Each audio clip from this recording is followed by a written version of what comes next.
Why should ordinary citizens understand the economy? Most people view the economy as too complex to grasp. Over the last few decades, experts have presented economics as one of the natural sciences, like physics.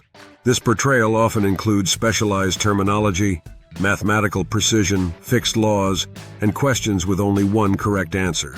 As a result, ordinary people tend to trust economists as authoritative figures in the field and shy away from participating in economic discussions. However, despite its complexity, unlike physics, economics isn't a science in the traditional sense. There are no immutable laws because economics studies human behavior, which is constantly changing and doesn't always respond to incentives or events as theory suggests. Economic activity evolves not only through theory but through real-world experience. Over the past 5 centuries, economic theory and practice have evolved due to technological progress, international relations, and the success or failure of various state economic policies. These factors are analyzed by 9 major schools of thought behind economic theories. 1. Classical school. Founded in the late 18th century based on Adam Smith's work, classical theory posits that if individuals are given the freedom to pursue personal goals and interests, it yields the best results for society. It rejects government intervention, asserting that the invisible hand of the market ensures that capitalists make profits, ultimately benefiting everyone. Economic activity is driven by 3 classes: capitalists, who earn the most for taking risks and fostering growth; workers, who cannot save and invest; landowners, who live off rent and spend unproductively. 2. Neoclassical school. Emerging in the 1870s as a successor to classical thought, the neoclassical school shifted focus to the individual consumer as the primary driver of economic activity. The consumer seeks personal gain and always acts rationally. According to the efficient market hypothesis and the theory of rational expectations, economic agents are driven by rational motives, making the market efficient. Initially, neoclassicists opposed any state intervention, but the events of the 1920s-30s led them to introduce concepts like market failures and externalities, side effects of economic activities not accounted for by market mechanisms, necessitating government regulation. 3. Marxist school. In 1848, Karl Marx, alongside Friedrich Engels, published the Communist Manifesto. In Marxist theory, economic agents are classes rather than individuals, and production, rather than consumption, is the primary economic activity. Labor is of critical importance, as Marx believed that private ownership of the means of production would eventually doom capitalism. Although Marxist ideas failed in the Soviet Union and other countries, they significantly influenced economic theory. Marx was the first to recognize the value of labor as a source of creativity and growth, and highlighted the importance of technological innovations. 4. Developmentalist tradition. This economic theory, rooted in 16th century mercantilism, is perhaps the most influential in real-world applications.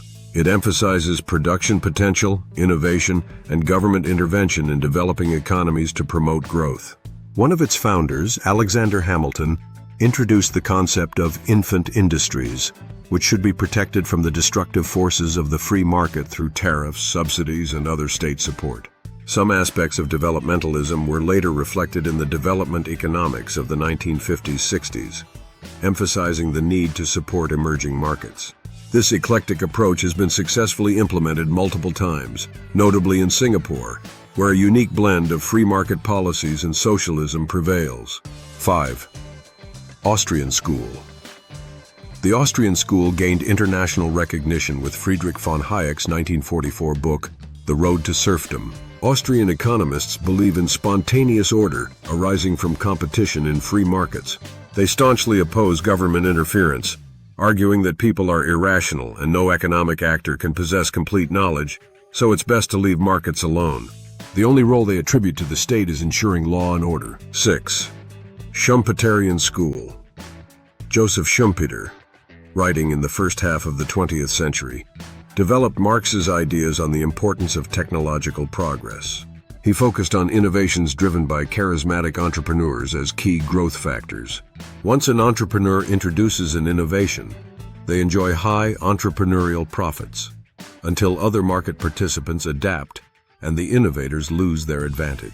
Schumpeter was wrong in dismissing the possibility of innovations emerging without entrepreneurs, neglecting the contributions of workers, scientists, and the state.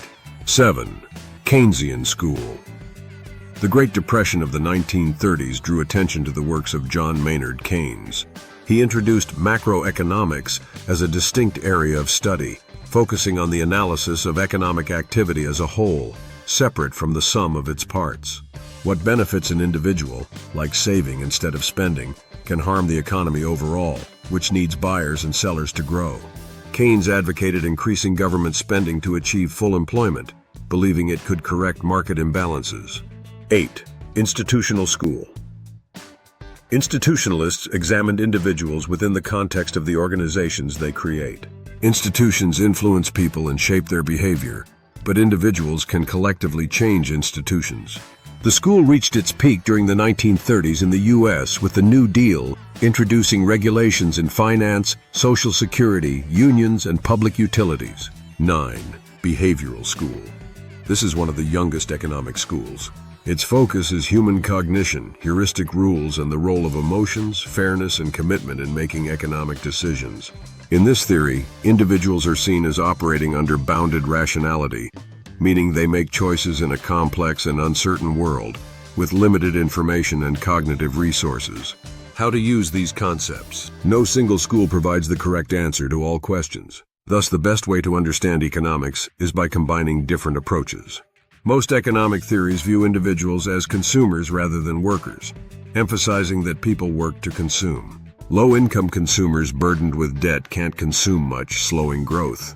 Economics also overlooks the intrinsic value of work, focusing mainly on unemployment. However, fulfilling work enhances one's sense of self-fulfillment and happiness, while fair wages drive consumption and capital accumulation, essential for economic growth. People who enjoy their work create innovations. Therefore, policies aimed at improving working conditions can revitalize the economy and make us happier.